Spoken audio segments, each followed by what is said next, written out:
السلام عليكم ورحمة الله تعالى وبركاته. رب اشرح لي صدري ويسر لي أمري وأحلل عقدة من لساني يفقه قولي. We are in the month of Ramadan. What are we doing to maximize the blessings that Allah has for us in this blessed month? We've been doing the Ramadan Qur'an series, mostly with Ghanaian footballers abroad. This year is taking a different dimension.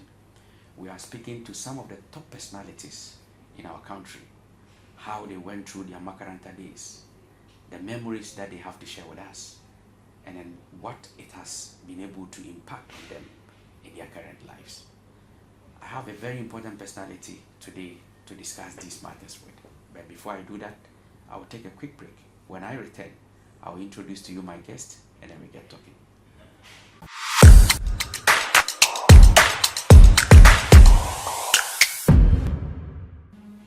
Welcome back.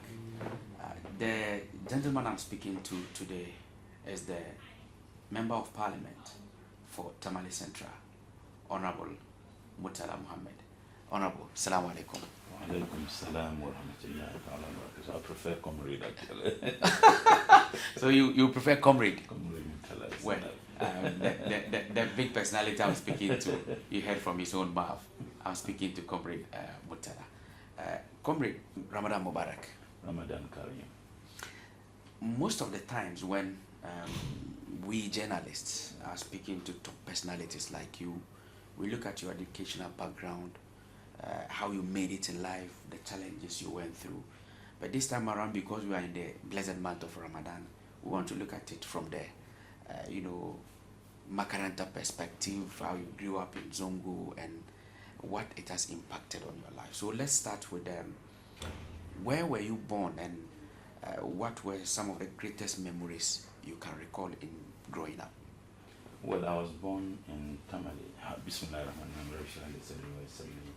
I'm your Ahlul Uqdatan min lisani yafqahu qawli. Alhamdulillah alladhi tawada'a kulla shay'in bi'izzatihi, walhamdulillah alladhi zalla kulla shay'in bi'izzatihi, walhamdulillah alladhi hadda'a kulla shay'in mulkihi, walhamdulillah alladhi istaslama kulla shay'in qudratihi.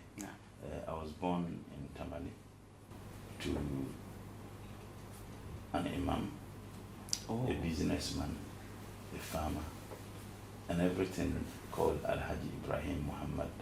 Okay. And my mother was a businessman to call Ajia Hajara. Okay. My mother is blended with several ethnic backgrounds. Okay. My maternal grandfather, my maternal great-grandfather, okay, they were Wangaras. Oh, okay. And they brought Islam to the Boya. Yeah.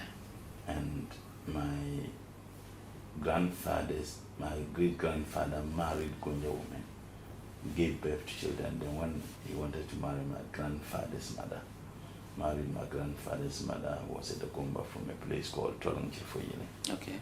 But my grandmother, my great-grandmother, my mother's grandmother, yes, actually, was a royal in Tolong. Okay. And she married the Gunja and gave birth to my grandmother. Okay. My father is from Jama. They were groomers, the groomer people. Okay. So I am blended with several ethnic groups. Wow. From Guruma, from Wangara, even Fula, because it was also believed that the Wangara they intermarried with Fulais when they came to settle. Exactly. So this is who I am, and I had my basic education in Tamale, a school called Kulikuli School. Kulikuli. Kulikuli, you know. The Kulikuli that we eat. There are two schools there. We have Methodist Primary and Methodist Presby Primary, all located at one place. But I guess they were selling Kulikuli so much there, so they have called the two schools Kulikuli School. Wow. Interestingly, Honorable Haruna Idrisu attended the same school, and Wakasu Mubarak attended the same school. Recently, wow, renovated, one of the schools. That's good to know. So from there, I went to Methodist GHS, and then I went to Ghana Secondary School. I'm a teacher myself from Ghana School. I went to Tamale Teacher Training College. Wow. And then to University of Ghana, where I did my first degree in psychology. Then I was a student leader, actually, Congress General Assembly, SRC. And from there, I moved to KNUST and did my first master's in planning. Okay. Then from there, I did some courses again in the US on development studies.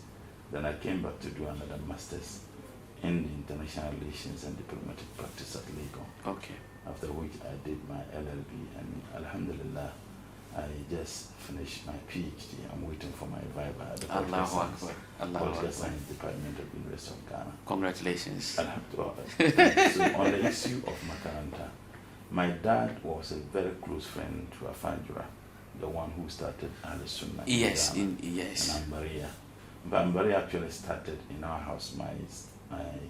My senior's father, Elijah Appreciate's house, from which they moved it to the current Ambaria. Okay. All my brothers, my senior brothers and sisters, all attended Ambaria. But when it got to our time, my dad got his own Makaranta. Okay. Just a house after a house. He got one man, of bless me Allah for, have mercy on him. Amen. He was called Afa Idris. Okay. I have fond memories about him. And that Makaranta was specifically to take care of my dad's kids. Okay. My dad was a bit resourceful, at least by the standard of Tamale at that time. So it became a Makaranta and everybody attended. I have an interesting experience as far as Makaranta is concerned, because when we were in school, because my dad was the imam also and also a businessman. Okay. So he was always in the market. And one thing that was unique about my dad was his constant recitation of the Quran. My dad had a Quran at home and had a Quran in the market. So if you came to my dad's shops, he's either reading the Quran or he's sleeping. I mean, that was constant. Okay. My dad could not be seated without reading Quran. He's either reading Quran or he's sleeping. Or his friends have visited him. My dad was very old actually. Okay. My dad died at the age of 97. I grew up seeing my dad completely free. And we had a very big family. My dad had 4 wives. My mom was the last wife. And they used to call my mom Amria Gunja. So basically, we attended the Makaranta. Kids, it got to a time from when you come from school, you have to go to the shop, sit in the stores, and we are making little money at that. So you were just interested in going. Yeah. My mom, everybody knows I was very close with my mom, honestly. And my mom had 4 kids. My senior sister was not with my mom. My senior sister was with my dad's sister. The one who, I was the second one after me, was with my uncle. Okay. And the last one was with my grandmother. So I was the only person with my mom. Oh, okay. And so I was doing virtually everything that a girl should do for the mom. Well, then you can cook very well. Maybe in a very big home, And they used to, the first wife would cook for 2 days, second wife 2 days, third wife 2 days, my mom 2 days. So my friends, any day it was the time for my mom cooking. I could not go out in the night to play. I have to wait. After cooking, then I'll wash everything, then before I can go out to play. In the morning, Tamale, there was serious water crisis in Tamale then. When we wake up in the morning, my dad would cut this alata samina for me. I'll go around and sell it, make some little money, come before I take my bath to go to school. Ooh. And when I come from school, I used to stay, if you know Tamale very well, the hospital road where the Cathedral Roman Catholic is, Changi. Yeah. And from there to Bulpiara where there was only water, a dam, it was too far. So from school I have to go there about 10 times to fill the basin. Wow. Before I go to market. And I was very industrious when I go to market. That time, they used to do these local shoes.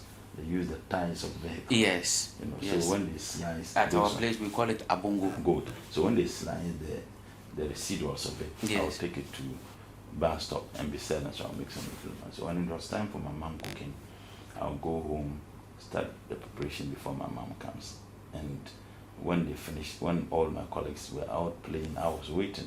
Because my mom didn't have any girl. I was the only child who was with my mom. So I was doing virtually everything. So Makaranta, I attended Makaranta. When I got to Surat Al-Kaif,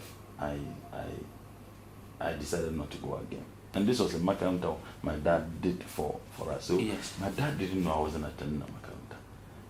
Because of school, I attended the Makaranta only Saturday and Sunday. Okay. But because of school, I wasn't Saturday, Sunday. I'll go and be playing when it's time for, when it's at Zohr. I'll go to the store. So my dad would presume that. So how come? It was just friends. My dad would presume that. I came to the store because after Makaranta. Yeah. Saturday, Sunday, I wasn't. So when my dad finally realized I wasn't going to Makaranta, he did something. And for me, I think it was unique. My dad, because he was one of the imams of the mosque in our area, it was a big mosque. My dad would wake up at 3 o'clock By 4, he's at the mosque. Okay. So when he's going to the mosque, he wake me up. I'll go with him, and it was about 600, meters, or about 800 meters or so. He will wake me up. I'll go with him to the mosque. We'll be there till we pray Fajr. I come back with him to the house. The moment we come back, I'll go and sit. We take Quran, and I'll start reading the Quran. Then you say you will read. And when we get that, my job money will be on the table. Okay. The day I read Quran, then I'll get my money to be able to go to school. If I don't read Quran, then I won't be given money. And you could not go to school without money. So that was how I was able to finish Quran. Alhamdulillah. Wow. And for me, it was so unique, and may Allah forgive my dad of all. May he finds peace, Some parents will beat you. No, somehow that he didn't. He used a soft dealing with me. Your reading of the Quran is conditioned. No, your getting your job money to go to school is conditioned on the reading of the Quran. So when we come back, we'll come and sit down after Fajr. Then I'll be reading, you'll be looking at me, correcting me. That was how we did. So what was your greatest recitation memory that you recall? Because I remember during our days in Makaranta, there was this friend of this cousin of mine called Lukman. Lukman was very slow in learning, and so when he memorizes, it doesn't go again. Yeah. Kul huwa Allahu ahad. He will say Kul huwa Allahu ahad, and it became a name that we used to call him. Kul huwa Allahu ahad. So, what is your greatest recitation memory? Well, there are just too many. What actually happened, because of the uniqueness of how I completed Quran, when I got to Surah Al-Kahf and I stopped. And when you miss Quran a month, it misses you a year. Exactly. So when I began, my dad came with this condition. We started with, in fact, I started with Fatiha. And so, ideally start with Baqarah. Yeah, sure. From Fatiha, I went to Falak, I went to Nas, I went to Qur'an. I'll be reciting and he'll be watching. So we'll be holding the Quran, and my dad memorized a lot of the verses in the Quran. So he'll be listening. So when I make mistake, he'll correct me. That's how I finished reading Quran. And I remember, in fact, I recited Yasin in 2 or 3 minutes of head. You don't mean it? Yes, I do. In 2 or 3 minutes of head. That's what. Wow. There are a lot of verses in the Quran. In fact, after I finished Quran with my dad, I made it a point every month I was reading full Quran. Every month. Wow. But politics and activities, and if you check, I have a Quran in my office. Oh, okay. Which is in the rubber. I have a Quran at home. I have a Quran in Tamale. I started praying my tahajjud actually. That's what I do every year. You do it yourself? Yes, I start my tahajjud on the very first day of Ramadan. The first day of Ramadan. And usually what I do is that I make sure by the 10 to 13 days I finish Quran. As I talk to you, I have this piece. Yes. About 30. I'm on the 17th piece. Wow. And that's what I do. So even in the office, when I go to the chamber, when it's time for Zohar, you should have come here and pray. At least I'll read 2 hizbs before I go back to the chamber. And that's what I do. Or at least the minimum, I'll read 1 hizb. Exactly. 2 hizbs. Sure. So I'll read that half. When you read half, that's 1 hizb. I'll read the 2. After Asr, I'll come back and read again. Usually because of these times, we'll be rising Gosulin by tomorrow. Yeah. Usually what I do is that between Maghrib and Isha, for sometimes we sit very long, I will make sure that I read before I go and break my fast. So this is what I used to do. And one thing I've just noticed, and I tell my friends, that look, I used not to use glasses, but now I use glasses because of sometimes. Exactly. But one thing I've noticed is that when you read Quran, your sight problems goes. That's one thing I've observed. You don't mean it. Wallahi, that's what I observed. Anytime I stop reading Quran, then I develop. The moment I start, look, when I started, last year, unfortunately, I finished Quran once. I went to have and the Ramadan ended. Yes. Wallahi, I couldn't even finish. This year I said, no, I must do everything possible to read that about 2 times. And God willing, by the next 3 days, I should finish the full Quran. I'm on the 17th. Sure. By tonight, I should be 20, so I've left with 10 leaves. Yeah. That is about 20 hizbs. Yeah. I would have done 40. Hopefully, by the next 2 days, I should be able to finish the full Quran. That one too. And then I'll start, inshallah, I may be doing Umrah the last 10 days in Mecca. And hopefully when I go there, I won't have this. Exactly. I should be able to finish 2 times. One thing I observed, when I started, it was a bit difficult. And then sometimes you pray, you need to use glasses. But when I started now, I don't even use the glasses. Wow. And I use it. So that's why I'm very convinced that as you read Quran all the time, some people think that it will affect your sight, but it helps improve your sight. Wow. My dad used to read Quran at the age of 90 plus without using glasses. Yeah. Chief Imam is a classical example. Exactly. Even at that age, because he reads Quran all the. My dad used to have beer. Anytime I need to pick this thing it up. reminds me of my dad, and I can tell you that is one secret thing I have observed. And I use myself as an experience. When I started, now I don't use the glasses. I just sit down and I read. And I once you do it repeatedly, it helps. So I think that reading Quran is very Apart from this spiritual security about the Quran, what other message again do you have for the Muslim youth who are in the contemporary world today?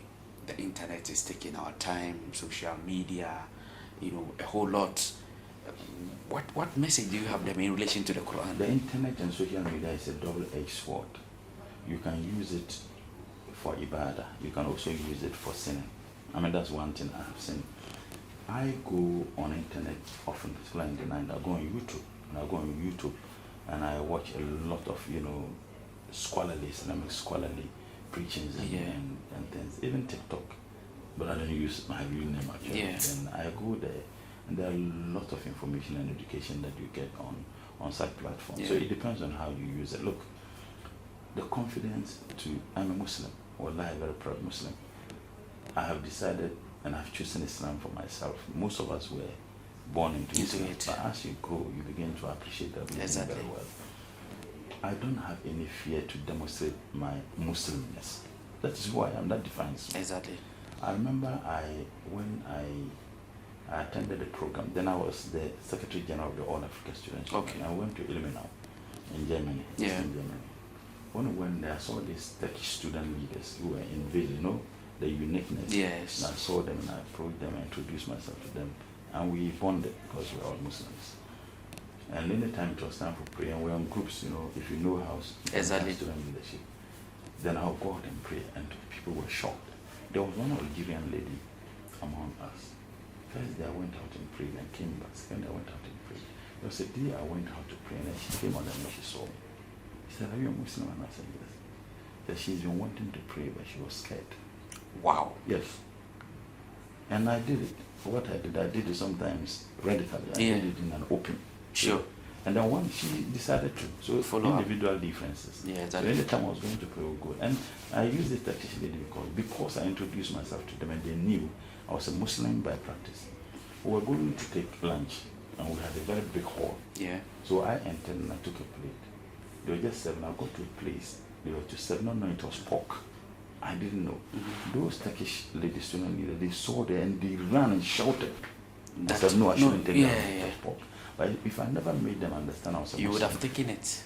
so sometimes it is good. I mean, religion is a choice. It's something Exactly. that you have chosen for yourself. Exactly. One thing I've seen by many Muslims is that confidence to practice a religion. You belong to the best religion.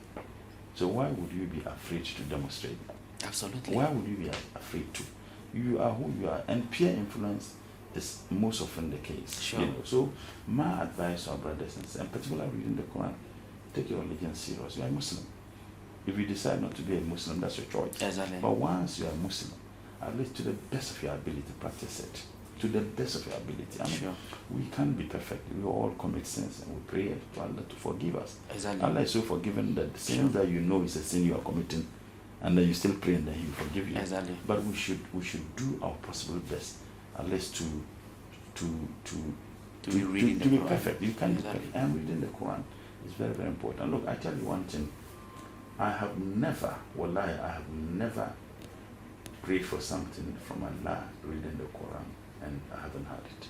Allahu Akbar. I'll tell you one thing. I was the former MP for Nantong Constituency. Yes. One thing, I've never gone to anybody do some Islamic miracles for me to be Yeah. no, I don't do that. To be honest with you, Yeah. I've never suited Yeah. myself with it. And I don't condemn those who do it, but I don't do it because I believe that Allah is closer to me Yes, as a sir. Muslim. Because Allah Himself told the Holy Prophet to tell us, that he's closer to us, وإذا like the سألك ayah, عبادي فَإِنِّي فإني قَرِيبٌ أُجِيبُ دَعْوَةَ الدَّاعِ. You see, نعم. Allah says he's closer to us, like the eyelash and the eye. Wow. And that the place is closer to us is when we are in sujood. Exactly. So I always believe it's good sometimes you can ask people to pray for you. You can ask that. But I always believe that everything you want to do in pray to Allah, if you subject it with Quran recitation, Allah accepts. When I was going into the 2016 election, then I was the deputy minister for trade and also the MP for Yeah. Wallahi, and Allah is my witness. I never prayed to Allah, let me win. I always pray to Allah, if winning is good for me, let me have it. If it is not good for me, Allah, direct me to a different path. I went into the elections every Friday, 5 months to the election. Every single Friday, we were reading Quran. Every Friday. Every single Friday, we were reading Quran for the 5 months. So, and if you go and find out the things I did in Nanton as a member of parliament, is there for everybody to see. It's unprecedented. But when I lost the elections, around 3 a.m., they called and said, "Allah, boy, started crying." Wallahi, I was never hit. And if you observe, I was the first person who lost elections, the first NDC person to mount TV to defend the NDC on Saturday. Yeah. Because before we were going to write, when I was going to vote, I sat in the car and I said, no, they should wait. The boys were still in the car, got down, went into the room, performed ablution, and do 2 nawafil. And I asked Allah that I was going to vote. If you choose for me, if winning was good for me, you should let me win. If losing was good for me, you should let me lose. So when I lost, and finally I got the information with Lord, I went in, performed, and thanked Allah. And I thank Allah. Allahu Akbar. But little did I know that Allah was taking me from Naton constituency to Tamale Central. Allahu Akbar. I never imagined there would be a day I will ever represent Tamale Central. I contested Tamale Central primaries 2 times, 2006 when Professor Oiseni defected to MP. Then I was doing my first master's at Kenya USC. And I was Secretary General of the All Africa Students Union. I contested, I lost, contested again 2008. I lost before I went to Naton, I won. So when I lost and I went and thanked Allah, I came back to Accra. I was never hurt. I never blamed anybody. People blamed people for why I lost. Exactly. I never did because I knew that Allah had answered my prayer. And I never had a doubt whatsoever that my prayer was not answered. I never had that doubt. So I was there, Tamale Center, and Honorable Minister Hussein, they decided he wasn't contested again. And then they called me, come and contest. I went into the primaries with the former mayor for Tamale, and if it was money, there was no way I could have won. And I won hugely. And alhamdulillah, I'm representing the good people of Tamale Central. So I want to tell people sometimes, when we pray to Allah for something, don't have a doubt. It will be answered. You see, and we want to go to the chamber. The shortest way to go to the chamber is to go through, use the left, go to the first floor, and go through the MP's corridor. But that's the shortest. But Allah may know that if I take that short route, something will happen to me on the way. Allah will direct me to go down grounds, maybe go to the car park, and then I use the main entrance. It's unquestionable. Of course. But Allah will direct you that way because He knows if you go through this, something is going to happen. So He directs you. So because we are human, you assume that your prayer might not have been answered. I have never doubted my prayer being answered once I subject everything to Allah. I know you are enjoying us. This is CNO TV, and I am Sheikh Tawfiq CNO here speaking with Honorable Comrade Murtala Mohammed.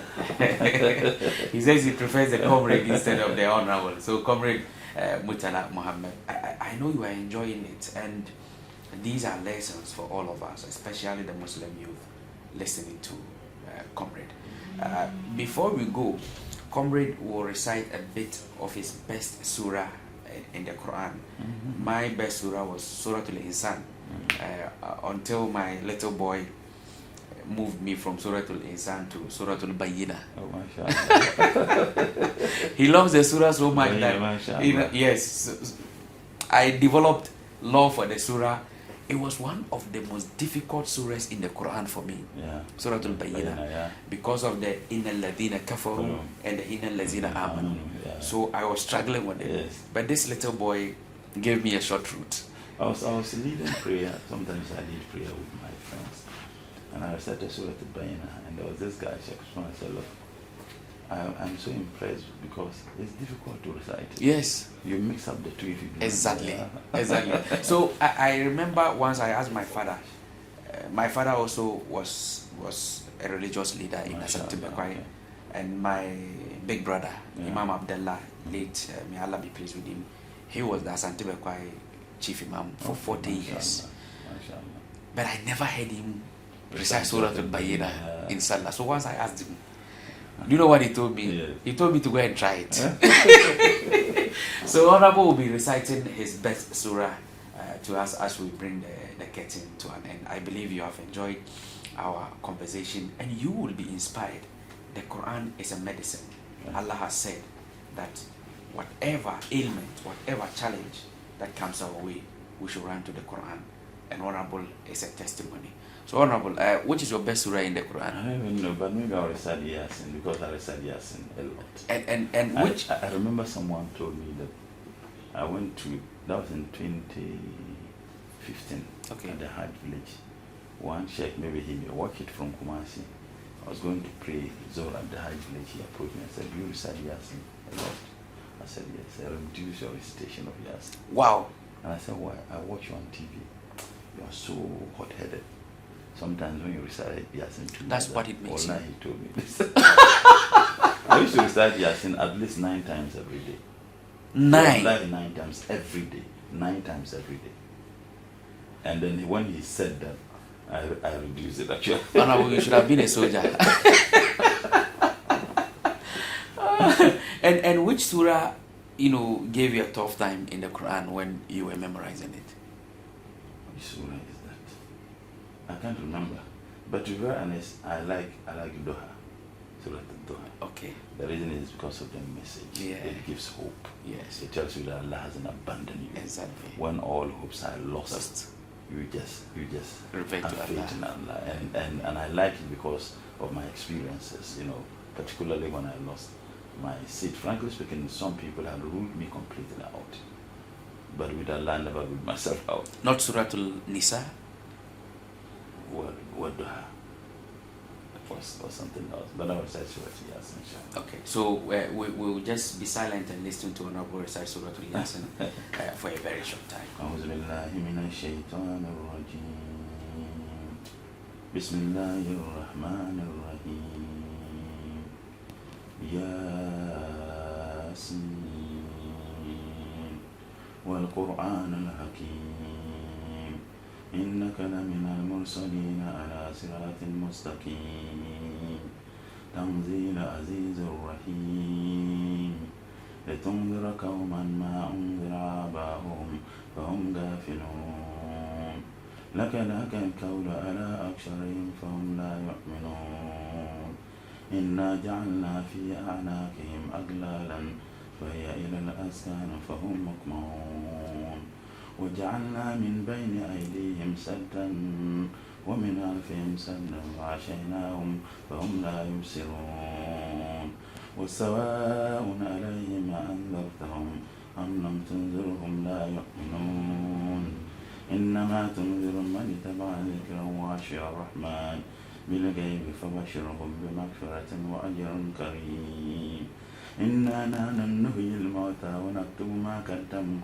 وآثارهم وكل شيء أحصيناهم في إمام مبين وضرب لهم مثلا أصحاب القرية إذ جاءها المرسلون إذ أرسلنا إليهم اثنين فكذبوهما فعددنا بالشارش فقالوا إنا إليكم مرسلون قالوا ما أنتم إلا بشر مثلنا وما أنزل الرحمن من شيء إن أنتم إلا تكذبون قالوا ربنا يعلم إنا إليكم لمرسلون وما علينا إلا البلاغ المبين قالوا إنا تطيرنا بكم لئن لم تنتهوا لنرجمنكم وليمسنكم منا عذاب أليم قالوا طائركم معكم أئن ذكرتم بل أنتم قوم مشرفون وجاء من أقصى المدينة الرجل يسعى قال يا قوم اتبعوا مرسلين اتبعوا من لا يسألكم أجرا وهم مهتدون وما لي لا أعمل الذي فترني وإليه ترجعون أتيت من دونه آلهة إن يردنا الرحمن بالضر لا تغني عني شفاعتهم شيئا ولا ينقذون إني إذا لفي ضلال مبين إني آمنتم بربكم فاسمعون قيل ادخلوا الجنة قال يا ليت قومي يعلمون بما غفر لي ربي وجعلني من المكرمين. Allahu Akbar. Allahu Akbar. Allahu Akbar. I don't think you need any other advice after listening to Honorable and watching this. Thank you very much, Honorable, for your time. I appreciate and we also appreciate your time. Thanks so much. Thanks We so much. appreciate your Thanks so time. much. Okay. So until we meet again, next time is Assalamu alaikum wa rahmatullahi ta'ala wa barakatuh.